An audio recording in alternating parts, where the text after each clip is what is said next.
Entretanto, outros acadêmicos entendem que a expressão servos do Senhor, ela é direcionada para todo o povo. Ela é uma expressão utilizada várias e várias vezes no Antigo Testamento, se dirigindo para toda a congregação. Desde os sacerdotes, desde os oficiais, desde os levitas, desde os profetas, desde os reis até o cidadão comum. Todos, servos do Senhor, bendigam ao Senhor. E me parece que essa opção, que esse entendimento, é de fato mais adequado para esse salmo. E sabe, meus irmãos, quando nós olhamos aqui que todos os servos do Senhor, todos os membros do seu santo povo estão sendo convocados para a santa adoração, nós precisamos entender que desde os mais velhos até os mais jovens, todos aqueles que fazem parte da igreja visível do Senhor estão sendo convocados a prestarem louvor ao Deus Todo-Poderoso. Não existe desculpa para ninguém. Não existe desculpa para absolutamente ninguém. É muito comum nas igrejas hoje em dia nós termos 2 ou 3 cultos na parte da noite.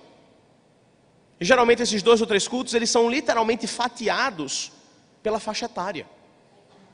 O culto das 5 horas até as 7h30, 5 às 6h30 é o culto do pessoal mais velho, o pessoal dos mais idosos. Depois o culto das 7 horas até as 8h30 é o culto do pessoal que tem que trabalhar no dia seguinte. E o culto da noite é o culto da juventude, é o culto da garotada. E cada culto termina tendo uma característica diferente, como se o povo de Deus fosse um povo dividido. Mas perceba aqui, no Salmo 134, o Espírito Santo de Deus condena veementemente essa fatia, essa separação, segregação, que tem acontecido em muitas igrejas ditas evangélicas e que dizem que a Bíblia é a sua única regra de fé e prática. O que nós temos aqui claramente diante de nós é um princípio chamado princípio corporativo. Isso não quer dizer que a igreja é uma corporação, como uma empresa. Mas a palavra corporativo na nossa língua, ela simplesmente significa a junção de muitas pessoas fazendo algo em comum. Perceba que o chamamento é para todos os servos do Senhor. Todos. Se você faz parte do culto a Deus, se você faz parte da igreja de Deus, você é convocado a cultuar esse santo Deus Todo-Poderoso. Você está sendo aqui chamado. E não pode haver desculpas.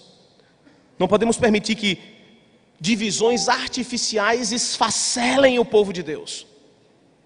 Sabe, desde da segunda metade da década de 80, início da década de 90, existe um grupo específico no meio da igreja que tem sido alvo, diria eu, até vítima desse problema. São as crianças. Eu cresci na igreja presbiteriana. Minha mãe me levou para a igreja presbiteriana quando eu tinha 2 anos de idade. Eu me lembro de uma época onde estava muito em moda entre as mulheres o uso de ombreiras. Provavelmente eu estou revelando a minha idade aqui para vocês. E se você não sabe o que é ombreira, eram pequenas almofadinhas de espuma que eram colocados embaixo das roupas para ficar um pouquinho mais alto os ombros das mulheres. Pois bem, eu com os meus 5, 6 anos de idade adorava aquelas ombreiras porque elas serviam de ótimos travesseiros para mim na hora do culto público. Eu costumava inclinar a minha cabeça no ombro da minha mãe e ali tentar tirar um cochilo enquanto o pastor pregava. Mas vã era a minha tentativa, porque a minha mãe sempre me mantinha acordado nos meios do culto. Se você faz parte dessa tradição antiga da igreja presbiteriana, se você é da década de 70 e do início da década de 80, você sabe muito bem que essa história de tirar a criança do culto, isso não era a prática da igreja presbiteriana. Isso não era a prática de igreja nenhuma. Entretanto, tem se tornado mais e mais comum nos nossos meios a retirada das crianças do culto público. E nós esquecemos que as crianças são membros do reino de Deus. Ou não é o Senhor Jesus Cristo que diz: deixai vir as minhas criancinhas? Ou não vemos lá no Antigo Testamento, desde Deuteronômio até Joel, a convocação até mesmo dos que mamam, para estarem presentes na santa convocação? Sim, meus irmãos, o que parece é que no testemunho bíblico, nós temos muitos motivos para manter crianças no culto público, para que elas aprendam com seus pais, para que elas escutem a pregação, para que elas vejam a ceia do Senhor ser distribuída e pergunte depois o que é isso. Vimos aqui várias vezes hoje à noite o pastor John Payne citando várias e várias vezes as crianças como sendo parte do culto público. E perceba, o Salmo 134 diz que todo aquele que é servo do Senhor precisa estar presente na casa do Senhor, na hora da adoração ao Senhor, adoração essa pública e corporativa. Percebe, meus irmãos? Se nós entendemos que nós somos a igreja visível de Cristo, e se nós entendemos que a igreja visível de Cristo é composto por todos os seus membros adultos, mais os seus filhos, então é inevitável que as crianças estejam presentes no meio do culto. Dá mais trabalho, isso é inquestionável. Dá mais trabalho. Eu sei que dá mais trabalho para você, pai, mas não se esqueça que essa é a sua responsabilidade diante de Deus. Deus levantou você, pai, para ser o educador do seu filho. Ou acaso você já esqueceu o imperativo lá de Deuteronômio de você inculcar essas palavras no seu filho? Essas palavras. Percebe? Deus não manda, não ordena você ensinar matemática, geografia nem história para o seu filho. Mas Deus ordena que você, pai, seja homem e ensine as palavras do Senhor diligentemente a seus filhos. A responsabilidade é sua, homens da casa. E vocês precisam exercitá-la em temor ao Senhor, com diligência, treinando o seu filho para que ele seja um adorador do Deus Santíssimo. Sabe, meus irmãos, eu tenho um medo muito genuíno no meu coração com essa onda avassaladora dos cultinhos infantis.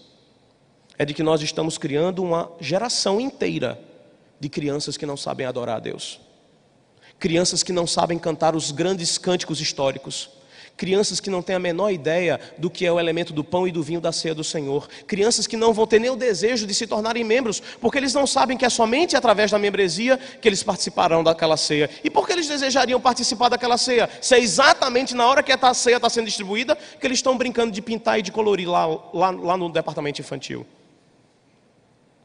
Meus irmãos, pensemos nisso e vejamos que isso não é bom. Vejamos que não há amparo qualquer na Escritura para retirarmos os pequeninos do momento que o Senhor Jesus Cristo vem falar com o seu povo. Se nós entendemos o que é a pregação, e nós veremos isso amanhã à noite, amanhã pela manhã com o Dr. John Payne. Se nós entendemos de fato que a pregação é o momento em que Cristo fala com o seu povo, se nós entendemos que a pregação é o momento que Deus direciona suas santas palavras para o seu santo povo, certamente nós não desejaremos tirar os nossos filhos desse encontro com Deus, desse encontro com o Senhor Jesus, o único que pode salvar as almas deles. Mas vamos, na sequência, veja, nós vemos o modo da adoração, com dever e com prazer, com desejo. Vimos o quem da adoração, quem é adorado e quem adora. O quem é o Senhor, o Deus da aliança. Quem adora então são os servos do Senhor, todos eles, sem distinção de idade, de sexo, de gênero, de classe social, todos são convocados para a santa adoração. Mas em terceiro lugar, veja que nós vemos agora o onde da adoração. Veja o versículo 1.